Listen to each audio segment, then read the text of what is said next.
Learning to cherish and to protect God's creation might be our Creator's #1 challenge to the faithful, today and in the coming age. Eco-justice, ecology and justice, means ecological health and wholeness together with social and economic justice. The word defines the integrity of God's whole creation. Eco-justice embraces the environment, peace on earth, and justice. In the beginning, God created everything and said it was all very, very good. This video will introduce you to some people of faith who believe that God's creation and humankind's place in it are at risk. Let's begin with Larry Rasmussen, who is the author of Earth Community, Earth Ethics. Calvin says, nature is, rightly understood, God. What Calvin meant is that nature is the theater, as he says, of God's glory. God is present in, with, and under nature. Calvin also said, "We possess the things which God has committed to our hands, on condition that, being content with frugal and moderate use of them, we should take care of what shall remain. Let him who possesses a field so partake of its yearly fruits, that he may not suffer the ground to be injured by his negligence, but let him endeavor to hand it down to posterity as he received it, or even better cultivated." Human beings are demanding too much from nature. We take too much, and we take it without thinking.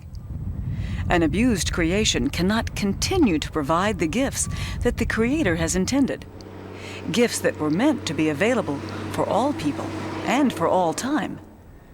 We must realize what kind of power our species controls. When we look at our use of power, we must recognize that human decisions do matter.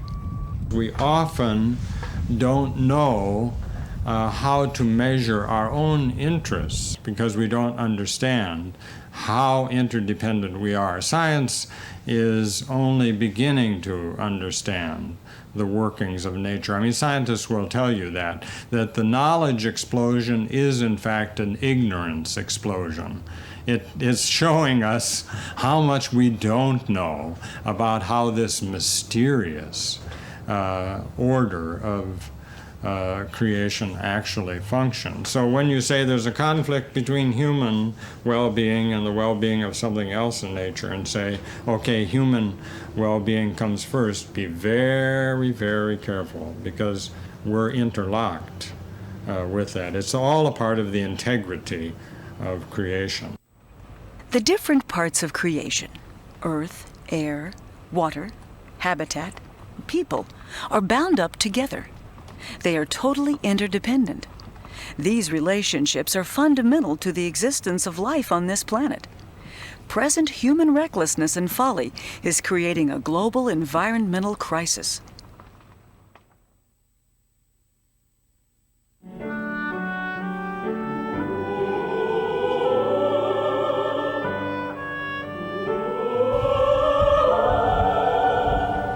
God's people are called to be earth keepers. We are to relate to the natural world so that its stability, integrity, and beauty may be maintained. Bill Gibson wrote that in a report adopted by the 202nd General Assembly of the Presbyterian Church, U.S.A. Well, eco-justice means the well-being of all humankind on a thriving earth. That's a definition that we have used over the years.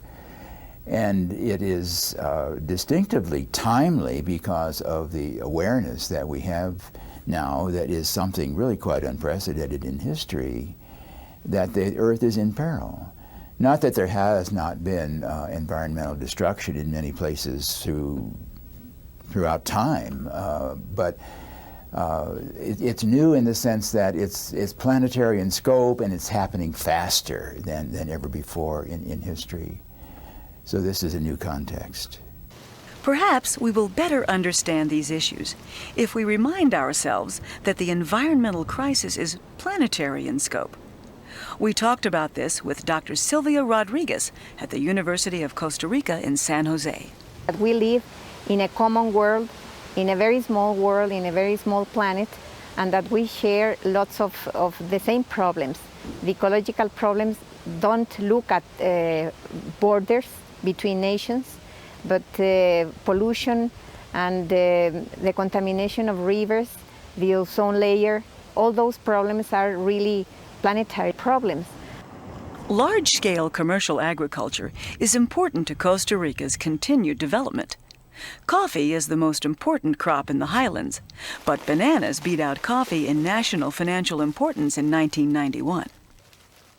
Today, however, tourism is the nation's biggest income earner. Close to 1.2 million tourists per year, spending, in American dollars, about $1.2 billion annually. For several years now, Costa Rica has been given international awards and a great deal of recognition for its achievements in conservation and environmentalism. Costa Rica has learned that people interested in nature travel and visiting fragile environments spend more money than most other kinds of tourists. But even in beautiful Costa Rica, there is trouble in paradise. Population growth is gobbling up farmland, and pesticides used to support agribusiness pose a danger to humans and the rest of the environment. We sought out Professor Rolando Mendoza, who has contributed much to the successful partnership between Costa Rica's environmentalists and its government. This is a coffee plantation. It belongs to a friend of mine, a farmer called Don Guido. But we have not only coffee, we have a lot of diversity. Costa Rica is very rich in diversity, biological diversity. This compost, very rich. So, in this way, Don Guido doesn't need to have a lot of agrochemicals. This is the wisdom of this friend of mine, Don Guido, that grow coffee in this way with the company of other plants like this. The name of this plant is Madero Negro.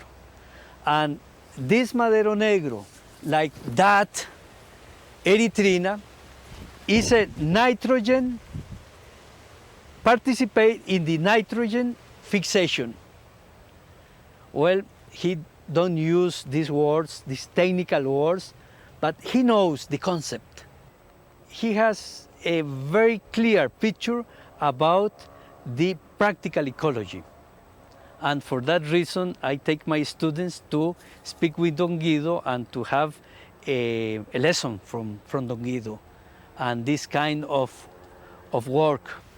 When my students ask to Don Guido if it's not better to sell this farm and to have a lot of money, he says, if I do that, I died.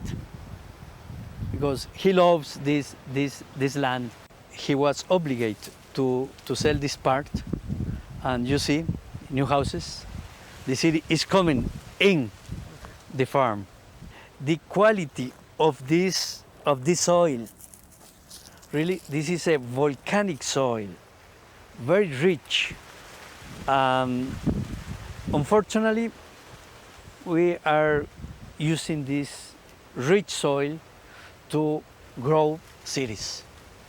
In my school, there's a team that is working in the research of pesticides, and they have discovered, or they have found out, for instance, not only the nature affected by the pesticides, but also the human beings. There are lots of men with that have been sterilized, and children with deformities. And even the women that wash the clothing, the working clothes of their husbands, they have become affected by the use of pesticides. And that's a big issue here. In the last decade, 13,000 Costa Rican banana workers were sterilized. Their medical records prove their claims. The use of these particular pesticides is illegal in the States, but they are manufactured in and exported by transnational corporations from the U.S.A. banana workers suffer constantly from stomach, eye, skin, and kidney ailments. Some children have died as a result of pesticide poisoning. The workers are attempting to claim compensation in United States federal courts, but the transnationals are blocking this process in an attempt to get the U.S. government to transfer venue to courts in Costa Rica. The amount of compensation for the workers will be minute. I don't think there's any way in the world that you can get the preservation and regeneration of nature without addressing the social justice problems. There's no way to separate justice and peace and the integrity of creation. There's no way to separate the social justice and the, what you might call, the environmental justice. We can argue that one reason the United States of America has remained powerful and free is because the nation can produce enough food to feed itself. Citizens in the U.S. import 6% of what they eat, but they are not dependent on other nations for food. And the credit for that should go to the U.S. farmer. But a farm is a business, and today's farmers are being forced to face difficult business decisions. One vexing problem is suburban creep. Also, for some farm families, food production corporations say what crops they shall plant and what they will pay for those crops. Lisa Boley has lived and worked on farms most of her life. Today, she provides legal education to farmers through the College of Agriculture at Ohio State University. Ohio State University is one of the original land grants in this country. In Columbus, Ohio, has beautiful, beautiful farm that is right next to Upper Arlington, Ohio. We are seeing an increasing pressure put on the agricultural community by other members of Ohio State. Why are we continuing to farm? Because this land is so valuable. Why don't we just sell it off and move the farm out somewhere else? Which is obviously a conflict for the college, particularly the College of Agriculture, because it's a teaching institution and it serves a useful purpose to have those farms so close to the College of Agriculture. However, that's a great example of, how is this land best used? And it's clearly driven by economics. While farmers used to farm only alongside other farms, now we have farmers farming alongside people that live on 2 to 5 acres and don't farm. They live in the country and commute to town. It's a fact of life. Their neighbors are going to probably increasingly be people that are not farming. If you really don't like the way a farm smells, you have the potential to file a nuisance suit. What I spend a lot of time talking to farmers about involving nuisance suits is how to get along. You can be right, but you may not be able to afford to win because of the cost of litigation. Father James Schmidt Meyer was raised on an Ohio farm. He serves 2 Roman Catholic parishes in rural Osgood and North Star, Ohio. He also raises sheep and trains horses. Each of my towns is really, they're crossroad towns, a church, a grain elevator, and 1 or 2 businesses. In these sort of communities, everyone has to pitch in, otherwise the community suffers. And the result of people not being community-minded is felt by everyone very, very quickly. And so it's one of the few places left, it seems to me, that people grow up knowing that the needs of the community actually come before their own personal needs. What we see happening in agriculture more and more is the fact that independent farmers are having a harder and harder time making a reasonable profit, or so it seems to me. Because of that, they sign contracts and go into partnership with larger agribusiness concerns, which in this day without the government support is very necessary for some. The agribusiness will, or the food production company will take away the severe drops in the market, but it also takes away the high peaks. And so the farmer, for one, loses ownership of the animals. He becomes something of a caretaker, doing the kind of feeding and care of the animals, which he does a good job, but it's all dictated from the company's headquarters. He's no longer the kind of individual manager, direct steward of his land and his animals for the production and the good of first his own community. It's more for the company. It's very much like a factory. And on the face of it, most city people would not find anything wrong with that. And yet, what that sort of vertical integration allows, by companies owning the animals, owning the trucking, owning the veterinary supplies, owning the feed stores, the feed mills, the processing plants, independent farmers are locked out. And so while on one hand it's very pastoral and idyllic out here, on the other hand we're very close to very, very hard issues that concern the whole country and the whole world. How do we produce our food? Those who control the supply of food control everything. The Bible teaches us that we humans have a special relationship to the earth and a special responsibility for its care and protection. What can we, as individuals, do to sustain and cherish God's gift of the earth? What must we do so that the earth and its living creatures may thrive? These are deeply religious and moral questions.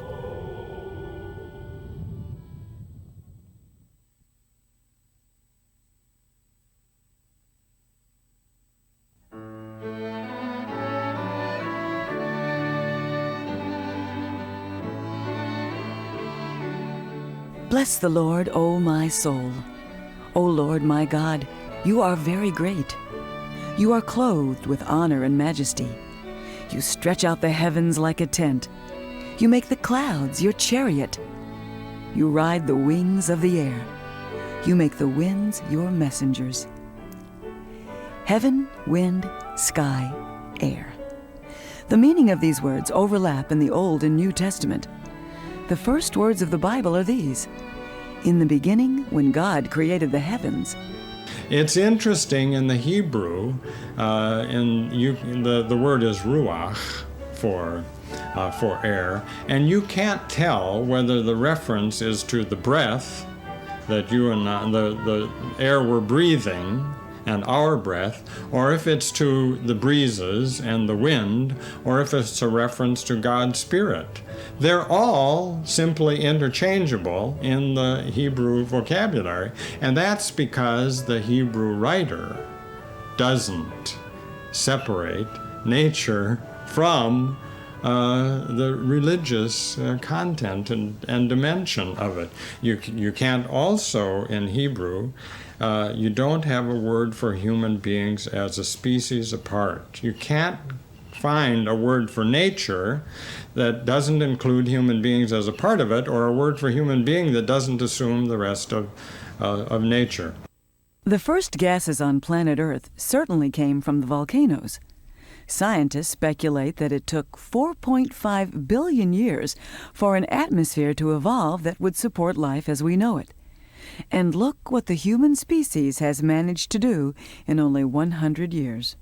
What we've had since at least the Industrial Revolution is a kind of economy that never asks the question, what does nature require for its own regeneration and for its own renewal? We've never bothered, in the kind of economy we have, to always keep posing that question. So we develop technologies, and we develop ways of life, and we develop patterns of consumption, and we develop economic arrangements of all kinds that never asks about the sustainability of nature. The release of heat-trapping greenhouse gases by U.S. industry soared in 1996.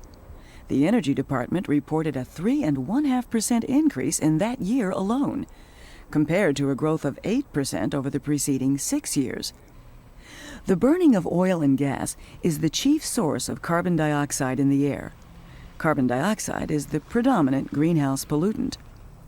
Each car produces 1.5 tons of carbon dioxide gas a year. Every year in the U.S.A., 11,000 pounds of carbon dioxide emissions are produced for each citizen. That pollution rises into the atmosphere and forms a barrier that slows the natural escape of heat. This raises the overall temperature on the surface of the planet. There is legitimate debate over how fast and how soon this reality will cause a crisis.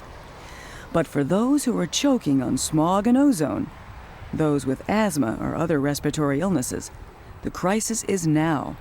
They know clean air is precious. Every time we get into our private automobiles, we are contributing to air pollution, not only locally, but to the warming of the planet. We're emitting carbon dioxide emissions, and carbon dioxide is the chief cause of the greenhouse effect, which is trapping the heat and is warming the planet. The scientific evidence for this is really quite conclusive, and it's also true that the response of the United States and other countries to this is very minimal. We're not even meeting the much too modest goal that was set by the 1992 Earth Summit to bring carbon dioxide emissions down to 1990 levels by the year 2000. We're not meeting that goal, and that goal wasn't good enough. In the U.S.A., federally mandated air quality standards are putting pressure on local governments to protect their citizens. Mounting a counterattack against air pollution is a major concern in cities and urban centers. Getting people out of their cars and into public transportation is a real struggle. But some cities are making headway.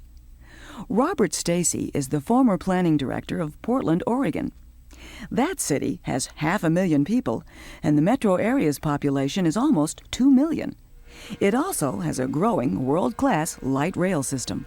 Portland has been involved in land use planning and transportation planning, and the convergence of those two kinds of governmental and community planning for about 25 years now. And so when we look at what Portland is accomplishing, one has to look backward as well as forward. We're the only community in the nation with a regional government that has authority to make planning decisions for transportation and land use. That government's called Metro. It decides or helps local governments decide the pattern of growth for the metropolitan area, and reflects the culmination of that 25 years experience of planning. Portland came very close to losing its transit system. Its Rose City Bus Company was on the verge of bankruptcy in 1969 when Governor McCall stepped in and created TriMet to preserve transit system service in the Portland area. What Portland constantly struggles against are the same dynamics that occur in other major cities, where jobs don't locate downtown, they locate in the suburbs at the intersection of two freeways. Well, you can't run a light rail line to every freeway interchange. You can't even run a bus line to every freeway interchange and then between all of them. And so part of Portland's planning for the future is to try to focus jobs in downtown and in suburban downtowns that will be linked together by light rail and freeways, to try to focus office employment and other kinds of jobs so people can get to them. The downtown plan helped everyone in Portland focus on the relationship between our growth patterns and the kind of transportation system we have. The downtown plan called for, and the city realized, such actions as removing an expressway downtown and creating a park, removing a parking lot in the downtown block and creating a public plaza, Pioneer Courthouse Square, but also building a transit line, the light rail line, to Gresham instead of a new freeway. Now, all of those actions had in common the idea of providing accessibility rather than mobility. Most traffic engineers talk about moving cars, being able to be mobile. Nowadays, there's more focus on providing people access to employment, to shopping, and we can do that with transit, in many cases, better than the car. Bill McKibben wrote the book called The End of Nature, and what he meant by that is that we now live in a time when we're at the end of nature in some kind of classic sense of nature, meaning nature as untouched by human beings, that it has a life of its own. There is hardly any nature left that is untouched by human beings, by the cumulative exercise of human power. Whether it's coral reefs or the gases of the atmosphere, it is all affected now by human power. So we had better recognize the kind of power that we're exercising affecting all of nature. When you do that, you are at least saying that human decisions matter immensely. I think much of the values and institutions of modern industrial Western civilization truly are unsustainable. That means they're not going to continue indefinitely, even if we want them to. The future is taking shape. We can be part of shaping it, and we ought to be trying to be part of the shaping of that future as Christian people who do cherish the creation and who do uphold the values of sustainability and justice and community. The millennium that we're about to enter into, the new millennium, I think is a valuable symbol for the whole idea that we are at the end of one historical era and at the beginning of a new one that is taking shape. So that the symbol of the millennium, I think, is helpful in enabling people to see that the future will be very different from the present, and that we're called to make that future not only different, but better.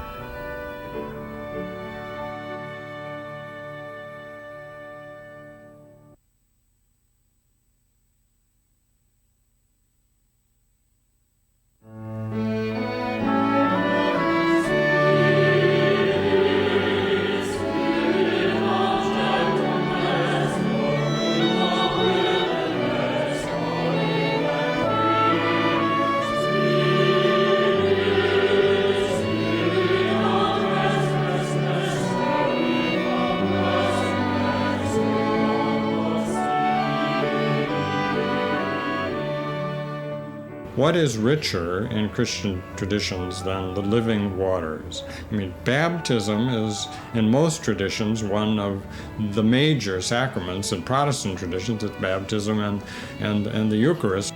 This is all rich with nature, and we ought not think about our baptism without thinking about living waters. And I sometimes ask the students, would you baptize a child with polluted water? Should you go baptize your congregants in the water where just upstream a factory is dumping wastes in that water? Isn't that an affront to your baptism, so to speak? Or reverse the responsibility. Doesn't being baptized in water mean some responsibility for safe and pure waters for this child and for this child's future? Beverly J. Brown is a PhD candidate in the natural sciences at Kent State University. She is also a restoring creation enabler working with church groups. When I've gone out to Sunday school classes to speak, the facts seem to be something that folks are not prepared for. I've studied water issues a good bit. And when you start talking about water issues and you say, there's a water scarcity problem and it's coming, it's probably going to be the first one we hit with our increasing population in combination with a limited resource.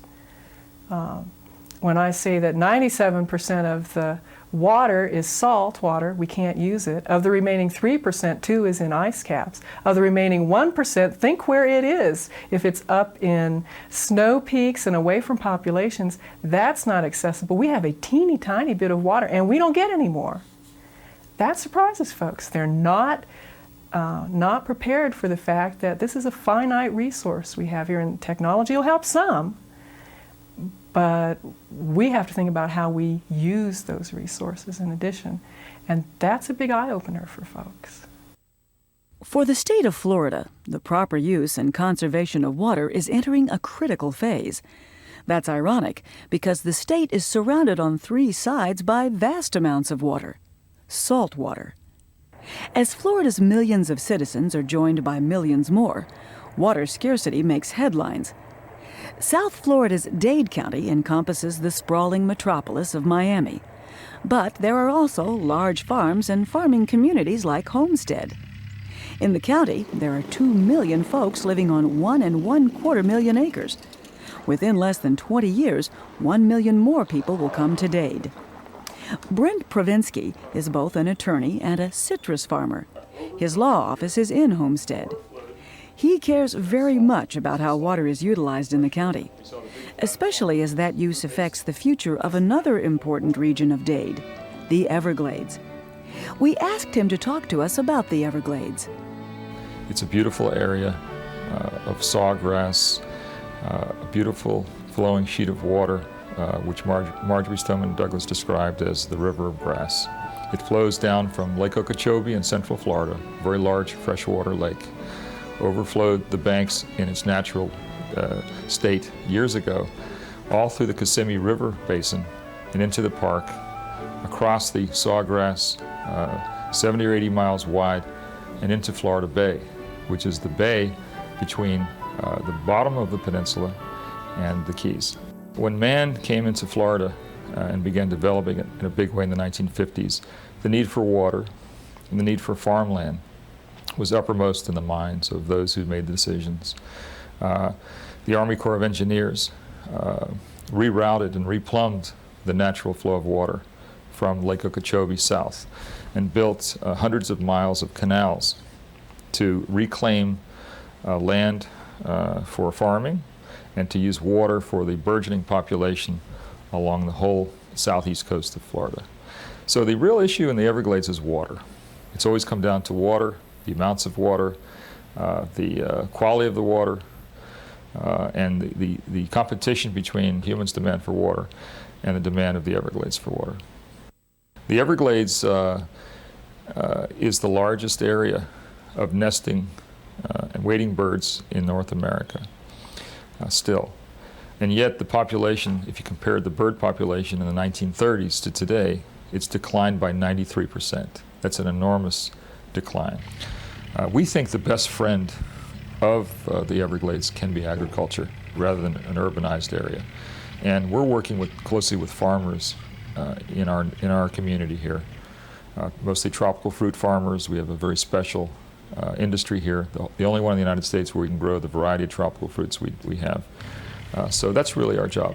Best management practices, which means using chemicals safely and sensitively, and being aware of all the practices that affect the Everglades. There's no ecosystem like it. It's a loss of our spirit, really, when we have a habitat, an ecosystem which is unique throughout the world that we cannot coexist with successfully. That's the challenge, I think, of humans on this earth, to take this magnificent creation that God gave us and to coexist with it, to preserve it, which is our duty. We know that we cannot exist without clean water. But let's also look at the connection between the living waters and the nurture of our spirits. Liz Hamilton is the executive director of the Northwest Sport Fishing Association. She advocates the joys of fishing. She points out the importance of sport fishing to the economic well-being of her region. And she knows how interconnected we humans are with our environment. Fishing brings peace to me. Being at the edge of a river brings peace. The sound of water moving, the sound of the wind through the trees, the bark on a bare tree in the wintertime, and the bright neon green on a tree in the summertime, and the coolness of the shade when it's hot outside.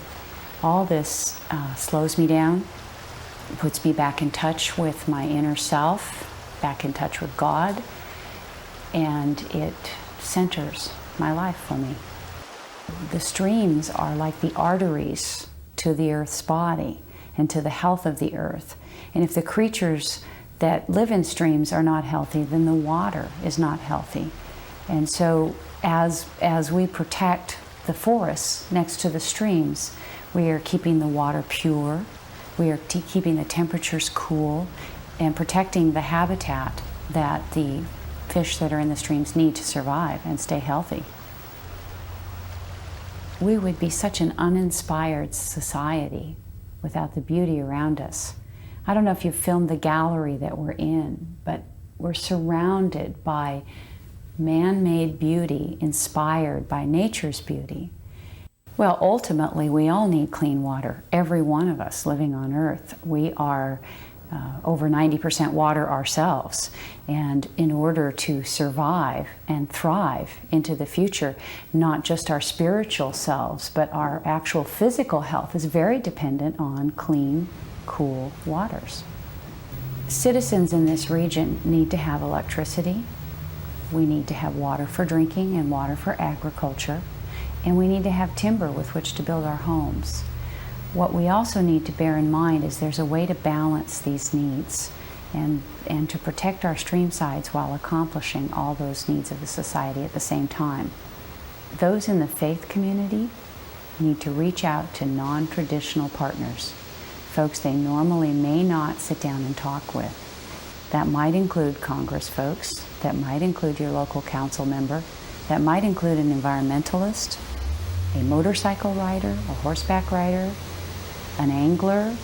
We need to stretch, we need to reach out and share these values with each other, because in our hearts we all want the same thing. Way back in 1990, a Presbyterian General Assembly affirmed that restoring God's good creation is a way of showing our love and respect for our Creator. The creation, it said, is too wonderful, too ancient, too beautiful, too good to be desecrated. Creation groans in agony from human abuse. Therefore, the work of restoration is God's own work in our time. We would do well to remember that God is both our Creator and our Judge.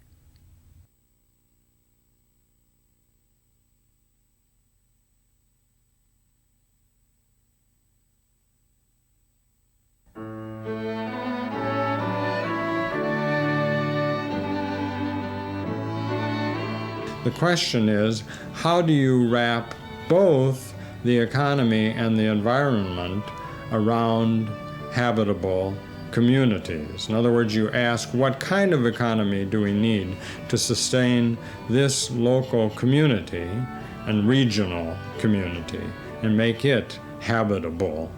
So you wrap both the economy and the environment around the notion of healthy communities. What is a healthy community? How can we measure the health of a community? Let's start with this perspective. A healthy community establishes a balance between the complex needs of the human habitat and those of the natural environment. How does one go about designing a healthy community? We asked Gary Coates, who teaches architecture at Kansas State University, to talk with us about his concept of healing architecture. This question of what is healing architecture, in some sense, is a hard thing to explain. It's like if you ask someone, what is love? People become silent, and then they fumble out some words, and they try to explain it, and then they point to examples. But ultimately, it's beyond our capacity to describe in words.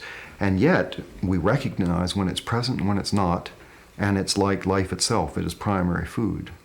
We need love to exist. It is an ultimate demand that we make with each other. And if it's not satisfied, we get crazy. But you can't describe it. So how do you describe healing architecture? I've tried all kinds of ways. I'm a writer. I've done books and articles. It's not like I haven't given a shot and continue to do it. But I've also been humbled by trying to answer that question. And I think it comes back to an intuition that probably all of us have, that there are places that we go where we feel disturbed and out of balance. At a feeling level, at the feeling response, we know it makes us crazy in some fundamental ways. Strip malls, strip commercial, much of the built environment that we're making, in fact, are crazy-making places that are fundamentally disturbing in some ways, below the threshold of conscious awareness, that just are disturbing.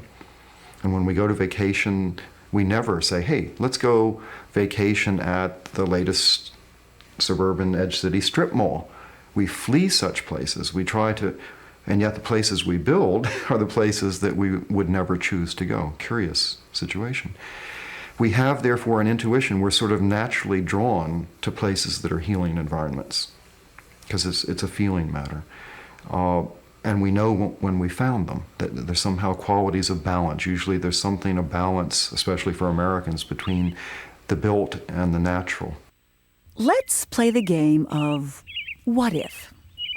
What if some people with land resources, say 600 acres, and substantial economic resources, decided to join together in a commercial venture? And what if the mission of this commercial venture was to provide people with a healthy community in which to live? What if the developers brought in a community planner with an international reputation for getting this kind of community actually built? Someone like Andres Duani. The charter of this, the program, was to make it an ideal community. And it is chartered, of course, as a business. You know, it has to be a profitable development. But there are all sorts of additional agendas in terms of health and preservation of nature, environmental qualities that are overlaid right from the beginning to the design of this community. And I think for that reason it's going to be very special. And what if he secured the services of an experienced, creative, and energetic team of architects and designers and brought that team together on the very site where this community was to be built? What if Andres and his team brought together local residents and political leaders and educators, also local contractors, traffic engineers, and people with construction skills? And he persuaded all these folks to envision an alternative to the suburban sprawl model that is devouring the countryside. And what if all those folks spent 9 days debating, dreaming, planning, and designing? And finally, what if, in this very brief time together, the team was able to produce a detailed design for a health-giving community, an environmentally friendly habitat? What would that look like? Welcome to the Norton Commons Charrette, held in historic Jefferson County, Kentucky, just outside of Louisville. Now, what, you may ask, is a charrette? Well, the fundamental premise of the charrette is a pressure cooker, but not a hermetically sealed process. It's a process that opens up to the outside world, that brings in the concerns and ideas and questions of a larger community of people who are impacted by or will impact the development. So the open-endedness is crucial. The compression of time and energy is essential. You need the heat, you need the compaction, but you also have to have it open to these other forces that stream in. Otherwise, you just replicate what you already know. So to me, a large part of the success of the charrette model that Andres uses is that it has both components, and it's very, it moves between those poles in a very fluid way. This particular charrette was held at Fox Hollow Farms. The land belongs to the family of Mary Shands. We asked her to tell us something of her expectations for the Norton Commons project. A place where all economic groups can coexist, all different size housing, education with the 2 schools, and we like the idea of the corner stores and small retail. We like the idea of people. There are a lot of people that work in their own homes now, and we would like them to be able to be there and have their work and their home same place. We'd love to eliminate some car trips for people, so we're helping the environment. We certainly would like to have wonderful planting, beautiful architecture. It's got to be friendly for human beings instead of friendly for cars. We got to get back to our center, to our earth. And the whole plan is sensitive, is sort of a sensitive play between these two, the realities of real estate market and development as is, and the realities that people feel a deficiency and emptiness with conventional models and are longing for the possibilities that are being planned for here. So, yeah, it's practical visionaries, I think, and that's a nice combination. It's a very American combination, isn't it? In the United States, there are practical visionaries who are trying to keep their communities from choking to death on urban sprawl. Robert Stacy is an attorney. He is also Portland's former director of planning. I think everyone wants to live in a livable community, a place that is comfortable and safe and green, where the air is fresh and it's not terribly noisy. And most of us automatically think of the rural countryside, or at least suburbia, when those kinds of adjectives are used. What we're attempting in our regional planning process in Portland is to involve more than suburbia in our definition of livability, to presume that every family, every household deserves as clean air and as much accessibility to green spaces as possible, to provide for retaining our green corridors along our streams, even in the urban area, to make sure that kids growing up in Albina, in Northeast Portland, in impoverished low-income households, have real meaningful access to Forest Park, the largest wilderness inside of city limits in America, to make sure that the connections between employment and church and school and shopping and home can be made easily on foot, by bicycle, by a very short automobile drive, or by transit. That's a critical component of livability as well. Jenny Holmes is a member of First Presbyterian Church in downtown Portland. She is a restoring creation enabler. She helps people of faith become better informed about environmental issues. I think one of my particular interests is how we can build models in sustainable communities rather than addressing things in a piecemeal fashion. I feel that the church has a real calling and an opportunity to provide models of how to be community, and it can affect the community around it. My congregation, we're providing low-income housing. We can do that in such a way that we're also modeling sustainable development, that we can use the low-impact building materials and energy conservation to model in our existing ministries a more sustainable way of doing things. Alder House resident Cliff Lewis works for a small electronics firm outside of Portland, but he dreams of being an artist. I was one of the first residents to move into this building, and it's become the perfect place for me to find the solitude and the quietness that I need to pursue a career in art. What is a healthy community? It's a place that stretches our senses and nurtures our capabilities. A place with colors, forms, textures, where opposites can be experienced. A place that maintains a balance between the needs of humans and the rest of God's creation. A place where there is peace with justice.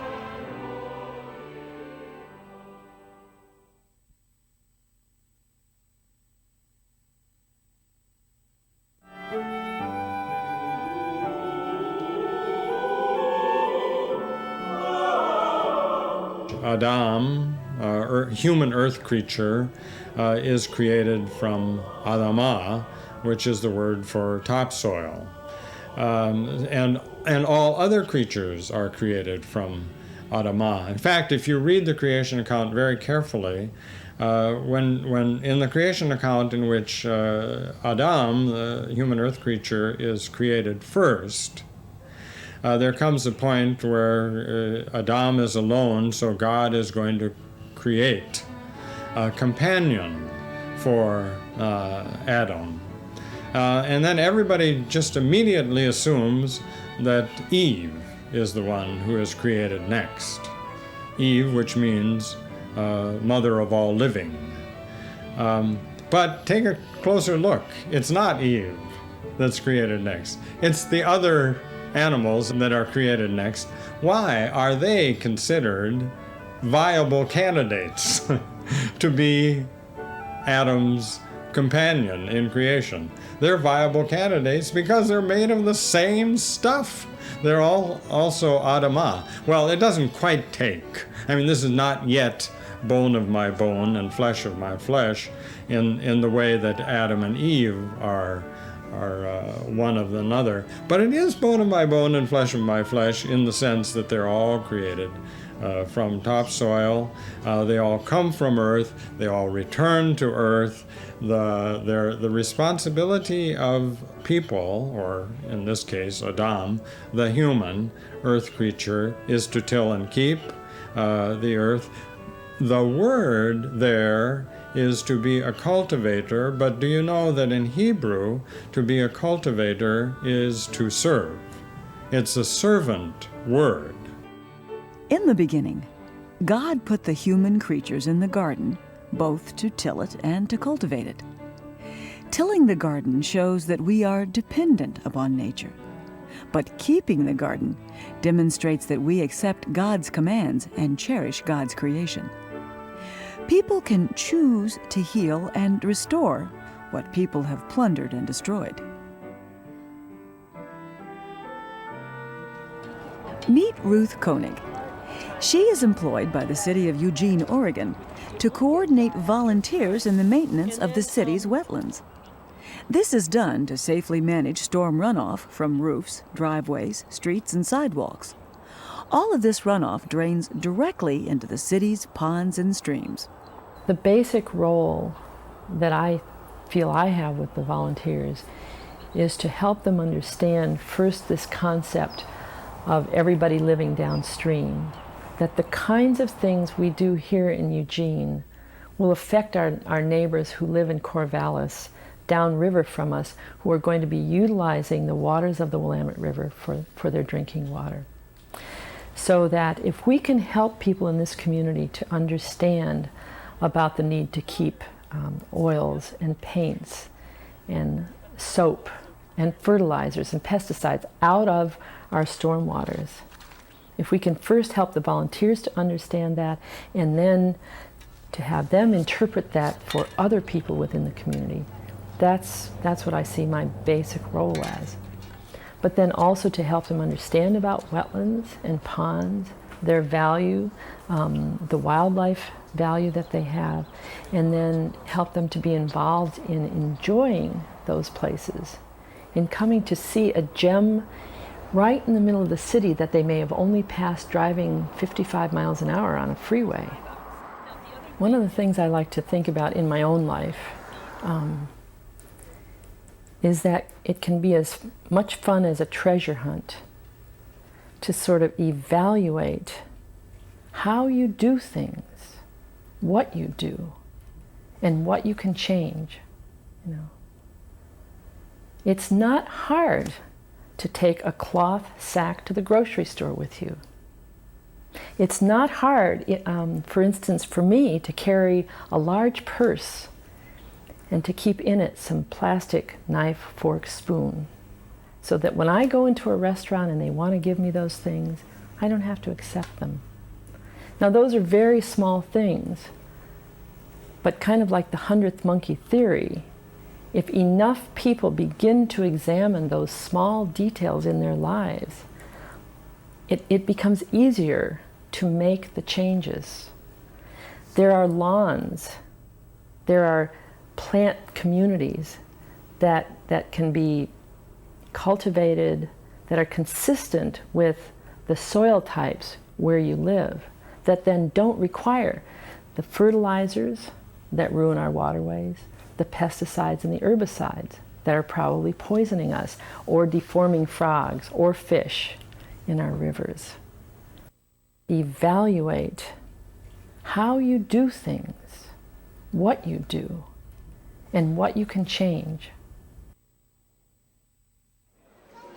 Today, consumers are beginning to argue, along with the Federal Food and Drug Administration and the Centers for Disease Control, that we must inspect more closely the food we buy and put on our tables. Some of it is making some of us very sick. The Hartzler family became aware of these concerns back in the 1960s, and they were forced to evaluate how they were going about the business of farming. They chose to make some drastic changes. Harold Hartzler was one of the first in his community to introduce herbicides into his fields. That was back in the 1950s. He said, "This is slick, no weeds." But later than sooner, Harold noticed one day, no earthworms. Then, at the age of 22, son John began suffering from chronic fatigue and was diagnosed with liver disease, DDT in his system. In 1964, Harold stopped using chemicals. Going cold turkey that way nearly caused financial ruin. But there is more to their story. We talked with son Joe Hartzler in the Hartzler family dairy outside of Wooster, Ohio. Well, I guess it goes back to our philosophy on farming. You know, this is where it starts in the soil and it goes through the plant, and the healthy plant produces a healthy animal, which produces a healthy human. So, taking that one step further, we grow it like that. We are farmers. We control the product. We control it is when we start growing it with seed. And through the whole process, we control that. We don't use any herbicides, any fertilizer, any pesticides, no fungicides, no nothing. It's all grown naturally. Bottled milk with cream floating on the top. What a radically new idea. Milk that is slowly pasteurized, heated, not scorched, retaining its natural sweetness. Here are milk products whose taste and purity command a premium price at the market. Imagine doing well by doing good. Restoring and cherishing God's creation may well hold the key to people's survival in the 21st century. These issues are very much on the mind of Professor Ross Kinsler, a Presbyterian mission co-worker at the Universidad Biblica Latina Americana in downtown San Jose, Costa Rica. In our Latin American context, we have been looking at the economic system for a long time in the way it marginalizes, exploits, and uses people.